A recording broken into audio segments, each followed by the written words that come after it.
নমস্কাৰ মই ৰিমঝিম পাঠক আপোনালোক সকলোকে ইকুহি পাঠলৈ স্বাগতম জনাইছো আশা কৰিছো ভালে আছে সকলোৱে আৰু আজি ক্লাছটোত আমি আলোচনা কৰিবলৈ গৈ আছো আমাৰ উইকলি আসাম কাৰেন্ট এফেয়াৰ্সৰ যেটো সিৰিজ আছিল আৰু সেই ক্লাছটোত সেই সিৰিজটোৰ আজিৰ ক্লাছত আমি 22 জুনৰ পৰা 28 জুনলৈ যিবোৰ আমাৰ অসমত সংঘটিত হোৱা কিছুমান ঘটনাৰ বিষয়ে আমি আলোচনা কৰিম যিবোৰ আমাৰ এক্সামৰ কাৰণে ইম্পৰ্টেন্ট হয় এক্সাম পাৰ্সপেক্টিভত যিখিনি ইম্পৰ্টেন্ট নিউজ আছে সেইখিনি আজি ক্লাছত আমি আলোচনা কৰিম সো ইয়াতে আপোনালোকক জনাও আপোনালোকে ইকুহি পাঠৰ সৈতে জড়িত হৈ থাকিব বিচাৰিলে ডেইলি কাৰেন্ট এফেয়াৰ্স সমূহ বিচাৰিলে লগতে আমাৰ ক্লাছ সমূহৰ আপডেটৰ কাৰণে আপোনালোকে ইকুহি পাঠ টেলিগ্ৰাম চেনেলটো জয়েন কৰিব পাৰিব লগতে আপোনালোকে ক্লাছৰ যদি পিডিএফ বিচাৰে মোৰ ক্লাছৰ তেনেহলে আপোনালোকে জিকে উইথ ৰিমঝিম মেম এই টেলিগ্ৰাম চেনেলটোত লাভ কৰিব আপোনালোকে ওকে সো প্ৰথম আমি আজিৰ নিউজটোৰ ফালে গৈছো এটা নিউজ আপোনালোকে হয়তো ইয়াতে দেখিছে যেটো ইয়াতে কোৱা হৈছে কুলসি ৰিভাৰক লৈ পেলাই অৰ্থাৎ আমাৰ নিউজত এটা মানে আমাৰ নিউজ আহিছিলে এইবাৰ যেটো কুলসি ৰিভাৰক লৈ পেলাই আহিছিলে গতিকে কুলসি ৰিভাৰখনৰ ওপৰত আমি তাৰ কুলসি ৰিভাৰখনৰ বিষয়ে আমি জনাটো ইম্পৰ্টেন্ট হৈ পৰিব আমাক কেতিয়াবা এক্সামত সুধিব পাৰে এনেও যে নিউজটো আহিলে বুলি জানিব লাগিব তেনেকুৱা নহয় এখন আমাৰ ইয়াৰে নদী হিচাপে এখন যেহেতু ইম্পৰ্টেন্ট নদী হয় সেই হিচাপত আমি জনাটো প্ৰয়োজনীয় হৈ পৰে নিউজটো আহিছিলে এনেকুৱা ধৰণৰ যে আমাৰ অসম চৰকাৰে recently announced plans to construct a 55 megawatt hydroelectric dam Kulsi ৰিভাৰৰ যেটো সোৰ্স আছে অৰ্থাৎ যেটো উৎস আছে মেঘালয়ৰ উকিয়ামত তাতে 55 মেগাৱাটৰ হাইড্ৰোইলেক্ট্ৰিক ড্যাম বা জলবিদ্যুৎ বান্ধ নিৰ্মাণৰ পৰিকল্পনা কৰা বুলি কোৱা হৈছে যেটোক লৈ কিছু পৰিমাণৰ ডিসপিউটো দেখা পোৱা গৈছে গতিকে নিউজ আছিলে এটো আমাৰ কাৰণে ইম্পৰ্টেন্ট হৈ পৰিব কুলসি ৰিভাৰ আমি অকমান কুলসি ৰিভাৰৰ বিষয়ে চাই লও ইয়াতে কুলসি ৰিভাৰখন আমাৰ সাউথ কামৰূপৰ আমি যদি চাও আমাৰ দক্ষিণ কামৰূপৰ এখন মেজৰ ৰিভাৰ হয় এখন ইম্পৰ্টেন্ট ৰিভাৰ হয় যিখন অৰিজিনেট হয় মেঘালয়ৰ পৰা ওকে কৰ পৰা অৰিজিন হয় সুধিব পাৰে উৎপত্তি হয় মেঘালয়ৰ পৰা তাৰোপৰি এইখনে it is formed by the confluence of three stream তিনিটা ধাৰা আছে তিনিটা ষ্ট্ৰীম আছে আৰু সেই তিনিটা ষ্ট্ৰীমৰ পৰা এই তিনিটা ধাৰা মানে লগ লাগি পেলাই এই মানে তিনিটা ধাৰাৰ সংগমেৰে কুলসি ৰিভাৰখন গঠন হৈছে সেই ষ্ট্ৰীম কেইটা যদি চাও ঘগুৱা তাৰপিছত শ্ৰী আৰু দ্ৰোণ তো ষ্ট্ৰীম কেইটা মনত ৰাখিব ঘগুৱা শ্ৰী আৰু দ্ৰোণ এইকেইটা হৈছে খাসী হিলছৰ ডিফাৰেন্ট প্ৰান্তৰ পৰা বা ডিফাৰেন্ট পাৰ্টছৰ পৰা এইকেইটা বৈ আহে আৰু সেই ষ্ট্ৰীম কেইটা ধৰি লওক এনেকে ঘগুৱা শ্ৰী আৰু দ্ৰোণ গৈ পেলাই আল্টিমেটলি কুলসি ৰিভাৰ ফৰ্ম হৈছে ওকে সো ষ্ট্ৰীম কেইটা মনত ৰাখিব কি ষ্ট্ৰীম আছিলে কৰ পৰা উৎপত্তি হয় আকৌ এই ষ্ট্ৰীম কেইটা যিকেইটা মানে যিকেইটা সোঁত বৈ আহিছে তো দিস স্ট্ৰিমস মাৰ্চ নিয়ৰ দা আকৌ এই ষ্ট্ৰীম কেইটা অসম মেঘালয় বৰ্ডাৰ অৰ্থাৎ উকিয়ামত অসম মেঘালয় বৰ্ডাৰৰ অৰ্থাৎ উকিয়ামত এইকেইটা মাৰ্চ হয় আৰু সেইকেইটা পিছত গৈ পেলাই আমাৰ মানে এখন ৰিভাৰ হৈ পেলাই where the village begins its journey য'ত কুলসি ৰিভাৰখনে ইয়াৰ জাৰ্নিটো ষ্টাৰ্ট কৰিব আৰু আমাৰ অসমৰ বিভিন্ন ভিলেজ যেনেকুৱাকে আমি যদি চাও ৰাণী খাম্বাৰ বৰৈগাঁও লংখৰ ভেৰি তাৰপাছত বাংলি বিলা আৰু কুলসি গাঁও এনেকুৱা বিভিন্ন গাঁৱৰ মাজেৰে এই নদীখনে নিজৰ যাত্ৰা আৰম্ভ কৰে নদীখনে এনেকে বৈ আহি তাৰ পাছত কি হয় ছয়গাঁৱৰ মাজেৰে এনেকে বৈ গৈ পেলাই ব্ৰহ্মপুত্ৰ ফাইনেলি লগ হয় ঠিক আছে সো এইখিনি কুলসি ৰিভাৰৰ বিষয়ে ক'ত উৎপত্তি হয় কৰ পৰা কেনেকে কি সোঁত লগ লাগে সেইখিনি মনত ৰাখিব ষ্ট্ৰীম কেইটা কি হয় কুটি কেইটা কি হয় তেনেকে যিখিনি কলো সেইখিনি অকমান আপোনালোকে মনত ৰাখি থৈ দিব তাৰ পাছত আমি চাবলৈ গৈ আছো অম্বুবাচী মেলা আমি নিউজটো যদি চাও তেনেহলে আমি গম পালো যে ৰিসেন্টলি অম্বুবাচী মেলা হৈ গল আৰু অম্বুবাচী মেলা যেটো 2025 চনৰ ইয়াতে নিউজটো এনেকুৱা হৈছে যে যেটো এনুৱেল মেনষ্ট্ৰুৱেশ্যন যেটো হয় মা কামাখ্যাৰ তাতে হাজাৰ ভক্তই আহি পেলাই দেশ বিদেশৰ পৰা হাজাৰ ভক্তই আহি ভক্তৰ সমাগম দেখা গৈছে অম্বুবাচী মেলা অৰ্থাৎ গুৱাহাটীৰ কামাখ্যা মন্দিৰলৈ হাজাৰ ভক্তৰ সমাগম দেখা গৈছে আমি অকমান চাব লাগিব অম্বুবাচী মেলাৰ সিগনিফিকেন্স গুৰুত্বপূৰ্ণ কি হয় তাৎপৰ্য কি হয় লগতে আমি অকমান কামাখ্যা মন্দিৰৰ কথা চাব লাগিব ঠিক আছে সো আমি যদি অম্বুবাচী মেলাৰ কথা যদি কও মেইনলি জুন মাহ মানত সেইখিনি মানত আৰম্ভ হয় আৰু অসমীয়া মাহৰ কথা আমি যদি কও অসমীয়া আমাৰ হব আহাৰ ওকে মিড জুন ধৰি লওক জুনৰ ইংৰাজী মাহ বুলি কলে জুনৰ সেইখিনি মানত আৰু অসমীয়া মাহ আহাৰত এইটো মনত ৰাখিব আগে পিছে সুধিছে কেতিয়া হয় ষ্টেটমেন্ট দি পেলাই অসমীয়া মাহ আহাৰত অম্বুবাচী মেলাৰ আৰম্ভ মানে অম্বুবাচী মেলা হয় যিটো মা কামাখ্যা মন্দিৰত এই মেলা অনুষ্ঠিত কৰা হয় এই মানে টেম্পল আমি হয়তো জানে সকলোৱে যে যিটো কামাখ্যা মন্দিৰ সেইটো ভগৱান অৰ্থাৎ দেৱী কামাখ্যা দেৱীক লৈ পেলাই উৎসৰ্গিত কৰা হৈছে আৰু এইটো এটা এনুৱেল ভগৱান আমি যদি চাওঁ যে মা কামাখ্যাৰ এটা এনুৱেল মেনষ্ট্ৰুৱেশ্যন এটা মানে সেই হয় চাইকেল যিটো থাকে বাৰ্ষিক যিটো তো সেইটো লৈ পেলাই ফাৰ্টিলিটি ক্ৰিয়েশ্যন সেইটোক চিম্বলাইজ কৰি পেলাই এই ফেষ্টিভেলটো উদযাপন কৰা হয় এতিয়া এই যিটো মন্দিৰটো 3 দিনৰ কাৰণে বন্ধ ৰাখে 4 দিনৰ দিনা মন্দিৰটো খুলি দিয়ে ভক্তসকলৰ তাতে ভক্তসকলে যাতে মাৰ পৰা যাতে আশীৰ্বাদ ল'ব পাৰে সেয়েহে 4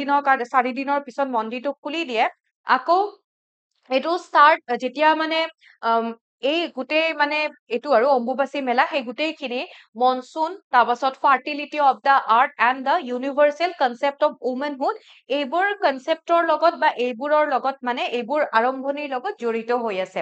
তাকো আমি অম্বুবাচী ৱৰ্ডটোৰ মিনিং যদি চাওঁ অম্বুবাচী ৱৰ্ডটোৰ মিনিং হৈছে ৱাটাৰ ফ্ল'য়িং তাৰ মিনিংটো মনত ৰাখিব ৱাটাৰ ফ্ল'য়িং যিটোৱে আমাৰ লাইফ আৰু ফাৰ্টিলিটি এইটোক ৰেফাৰ কৰে অ'কে দেন আমি অকমান কামাখ্যা মন্দিৰৰ কথা চাই থৈ দিওঁ ইয়াতে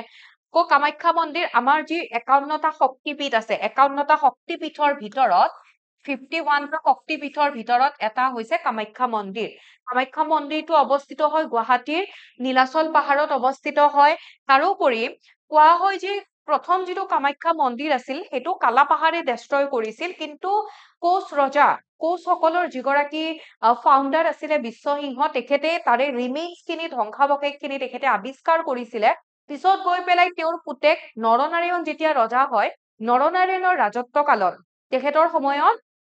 চিলাৰায়ত তত্ত্বাৱধানত এই কামাখ্যা মন্দিৰটো পুনৰ নিৰ্মাণ কৰা হৈছিলে ৰিবিল্ড কৰা হৈছিলে আৰু আমি যদি কামাখ্যা মন্দিৰত যাওঁ তেতিয়াহ'লে আমি প্ৰৱেশদ্বাৰতে আমি চিলাৰায় আৰু লগতে ৰজা নৰনাৰায়ণৰ তেওঁলোকৰ দুটা শিলৰ মূৰ্তি ইয়াতে শিলৰ মানে তেখেতৰ প্ৰতিমূৰ্তি তাতে আমি দেখা পাওঁ তাৰোপৰি ইয়াতে মেইনলি বিলিভ কৰা হয় যে সতীৰ যিটো সতীক যেতিয়া শিৱই যেতিয়া কঢ়িয়াই লৈ গৈছিলে তেওঁৰ বডিটো তেতিয়া তেখেতৰ যিটো ইয়নি পাৰ্ট সেই পাৰ্টটোৱে ইয়াতে পৰি পেলাই তেনেকে তাতে কামাখ্যা মন্দিৰ বনিছিলে সেইটো তেনেকে সেইখিনি বিলিভ কৰা হয় লগতে আৰু কিছুমান কথা ইয়াতে আপোনালোকক দিয়া হৈছে আমি কামাখ্যা মন্দিৰৰ বা আমি নীলাচল পাহাৰত যদি চাওঁ বিভিন্ন মন্দিৰ আমি দেখা পাওঁ যেনেকে একেবাৰে ওপৰত গলে ভুৱনেশ্বৰী দেৱী মন্দিৰ দেখা পাওঁ অকমান তলত আহিলে বগলা মন্দিৰ দেখা পাওঁ ৰাইট তো ঠিক তেনেকুৱাকে কালী সুন্দৰী ত্ৰিপুৰা তাৰা বগলামুখী এনেকুৱা বিভিন্ন আমি দেইটি বা ভগৱান ইয়াৰে লগত জড়িত হৈ আছে বা তাতে আমি নীলাচল পাহাৰত বিভিন্ন দেৱীৰ মন্দিৰ আমি দেখা পাওঁ অকে তাৰোপৰি কিছুমান কথা ইয়াতে এক্সট্ৰাকে দিয়া হৈছে আৰ্কিটেকচাৰৰ কথা যদি কওঁ বা আদাৰ টেম্পল তাৰে ভিতৰত কামাখ্যা মন্দিৰৰ ভিতৰত আকৌ কি আমি দেৱ দেৱীৰ মন্দিৰ পাওঁ যেনেকে লৰ্ড শিৱা লৰ্ড বিষ্ণু চ' এইখিনি বস্তু আপোনালোকে এবাৰ নিজৰ ফালৰ পৰা অকমান পঢ়ি ল'ব চাই ল'ব নেক্সট আমি নিউজটোৰ ফালে গৈছো সেই নিউজটো হৈছে হিমন্ত বিশ্ব শৰ্মা অৰ্থাৎ আমাৰ অসমৰ মুখ্যমন্ত্ৰীয়ে ৰিচেন্টলি দুখন জিলাত বাক্সা আৰু চিৰাঙত দুখনকে ইয়াতে কি হয় কাৰাগাৰ অৰ্থাৎ ডিষ্ট্ৰিক্ট জেইল উদ্বোধন কৰিছিলে বা ইনৰগেট কৰিছিলে Chief Minister Himanta Biswa Sharma inaugurated two newly constructed district jail at Sirang and Baksa. ক'ত চিৰাং আৰু বাক্সা দুখন BTR ৰিজিয়ন হয় তো ইয়াতে দুটা সেপাৰেট ইভেন্টত তেওঁ দুখন জেল ইনৰগেট কৰে এতিয়া ইয়াতে কোৱা হৈছে যিটো চিৰাঙৰ কাজলগাঁও আমি যদি চাওঁ মেইন কাজলগাঁও সেইখিনি চিৰাঙৰ তাতে যিখন ডিষ্ট্ৰিক্ট জেল তাতে যিখন মানে ইনৰগেট কৰা হৈছে সেইখনত টোটেল কষ্ট 72.79 কৰ'ৰ হয় আৰু ইয়াতে টোটেল 500 মান প্ৰিজনাৰ কয়দী তাতে থাকিব পাৰিব য'ত 352 মেলছ লগতে 138 ফিমেলছ সেপাৰেটকে তেওঁলোকক ৰখা হ'ব তাৰোপৰি আকৌ ইয়াতে যিটো আমি যদি বাক্সাত যদি চাওঁ পিছত তেখেতে গৈ পেলাই বাক্সাৰ মুছলপুৰত চিৰাঙৰ কাজলগাঁৱত উদ্বোধন কৰিছিলে আৰু বাক্সাৰ মুছলপুৰত যিখন 53.86 কৰ'ৰ মানে পইচা খৰচ কৰি পেলাই কনষ্ট্ৰাক্ট কৰা হৈছে য'ত আকৌ তাতে 500 মানে টোটেল আমি যদি চাওঁ 500 কেপাচিটি আছে য'ত ধৰি লওক এডমিনিষ্ট্ৰেটিভ যিখিনি আছে তাৰোপৰি ইনমেট যিখিনি ফেচিলিটি গোটেইখিনি কয়দী চয়দী গোটেইখিনিক লৈ পেলাই 500 তেনেকুৱাকে কেপাচিটি তাতে থকা বুলি তেখেতে জনাইছে ঠিক আছে এতিয়া ইয়াৰে ফিচাৰ্স কি হ'ব অকমান আমি চাই লৈছো পুৰুষ আৰু মহিলা কয়দীৰ বাবে পৃথক পৃথক তেওঁলোকৰ কাৰণে বেৰেক থাকিব য'ত উচ্চ নিৰাপত্তা হাই সিকিউৰিটি থাকিব কোৱাৰাণ্টাইন থাকিব আৰু সলিটাৰী সেলস থাকিব প্ৰত্যেকৰে কাৰণে ইন হাউস হস্পিটেল থাকিব তাতে in house hospital then vocational workshop থাকিব মডাৰ্ন কিচেন স্কুল কাম লাইব্ৰেৰী থাকিব স্কুল বা তেনেকে লাইব্ৰেৰী তাতে শিক্ষা ল'বও পাৰিব তেওঁলোকে জ্ঞান ল'ব পাৰিব লগতে যোগা এণ্ড মেডিটেশ্যন চেণ্টাৰ বা স্পেচো তাতে থাকিব ওকে Then আকৌ staff accommodation and residential quarter তাতে থাকিব multi-layered security with CCTV ৰে হৈতে multi-layered security তাত থাকিব watch towers থাকিব লগতে high mast lights থাকিব আৰু ইয়াতে যিটো কাজলগাঁও যিটো মানে ইনৰ্গেল ইভেন্ট হৈছিলে উদ্বোধন যিটো ইভেন্ট হৈছিলে সেইটো ডিস্ট্ৰিক্ট পেৰেড গ্ৰাউণ্ড কাজলগাঁওৰ ডিস্ট্ৰিক্ট পেৰেড গ্ৰাউণ্ডত ইভেন্টটো হৈছিলে জাস্ট এডিশনাল এটা কথা কৈছো ইয়াতে আপোনালোকে নোট কৰি থৈ দিব দেন আকৌ কেবিনেটৰ দ্বাৰা এপ্ৰুভ কৰা হৈছে দুখন মানে বিল গোৱালপাৰাত আছে এটা হৈছে উৰ্পদ বিল আৰু এটা হৈছে হাছিলা বিল তো এই দুটাকে আমাৰ অসম কেবিনেটে reserve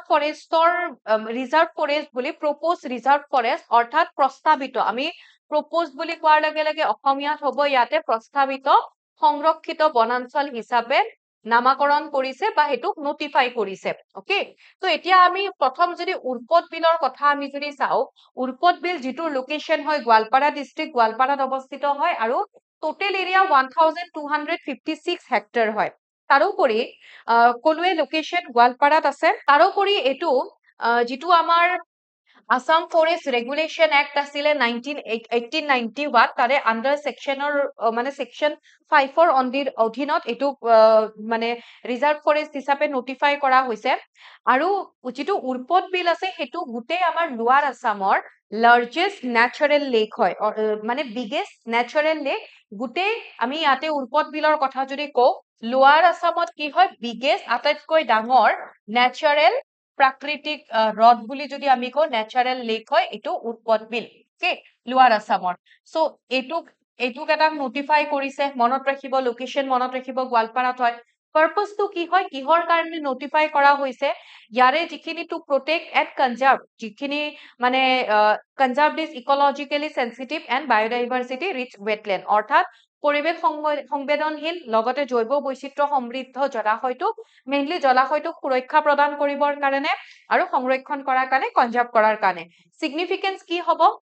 strengthens conservation efforts in the Goalpara region Goalpara অঞ্চলত সংৰক্ষণৰ প্ৰচেষ্টা শক্তিশালী কৰি তুলিব বুলি ইয়াতে জনোৱা হৈছে দেন আমি নেক্সট বিলটো যদি চাও উৰ্পদ বিল আৰু এটো হৈছে হাছিলা বিল তো আমি ইয়াতে যদি নেক্সট হাছিলা বিলৰ কথা কও এগেইন গোৱালপাৰা ডিস্ট্ৰিক্টত অৱস্থিত হয় এটোও গোৱালপাৰাতে অৱস্থিত হয় তাৰোপৰি এটুকো আমাৰ অসম কেবিনেটৰ দ্বাৰা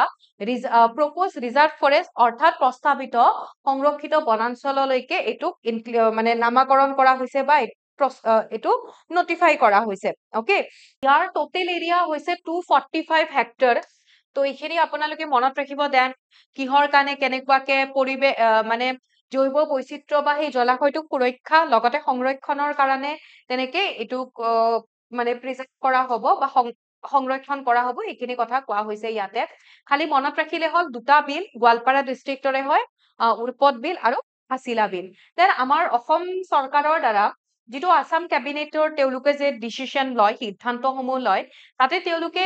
নিৰ্ণয় মানে এটা ডিসিশন লৈছিলে যিটো আছিলে শ্ৰদ্ধাঞ্জলি স্কিমটো কি হয় ইয়াতে কোৱা হৈছিলে যদি ধৰি লওক আমাৰ অসমৰ বাহিৰত কোনোবা ব্যক্তিয়ে অসমৰ ৰাজ্যৰ বাহিৰত যদি কৰ্মৰত বা অধ্যয়নৰ সময়ত তাতে তেওঁ ধৰি লওক কিবা কাম কৰাৰ সময়ত তাতে যদি তেখেতৰ ওয়াৰ্কিং বা স্টাডি সেই সময়ত যদি তেখেতৰ কিবা আকস্মিক কাৰণত মৃত্যু হয় তেতিয়া তেখেতৰ মৃত যে যাতে সহজভাৱে বৈধভাৱে আৰু লগতে যাতে মানে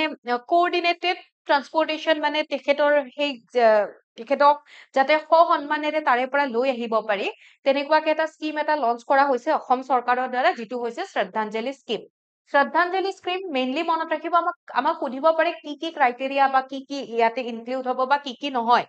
মেইন হল যে যিসকলে মেইন হল যে বহিৰাজ্যত মৃত্যু ঘটা লোকসকলক সন্মানপূৰ্বকভাৱে শ্ৰদ্ধাপূৰ্বক সৎকাৰৰ বিনম্ৰ প্ৰয়াস কৰা হৈছে ইয়াতে আঁচনিয়ে কি সুনিশ্চিত কৰিব বুলি কৈছে অসমৰ বাহিৰত মৃত্যু হোৱা ব্যক্তিসকলক সন্মান সহকাৰে কুশল পৰিবহন ব্যৱস্থা বুলি ইয়াতে কোৱা হৈছে মৃত্যুৰ কাৰণ বা পটভূমি নিৰ্বিশেষে অপৰাধমূলক যদিহে তেখেত কিবা এটা অপৰাধৰ লগত জড়িত হৈ আছে তেতিয়া নহয় অপৰাধমূলক গোচৰৰ বাহিৰে তেখেতৰ মৃত্যুৰ কাৰণ বা পটভূমি তেখেতে ক'ত আছে তেনেকে নিৰ্বিশেষে অসমৰ সমূহ মূল বাসিন্দাৰ বাবে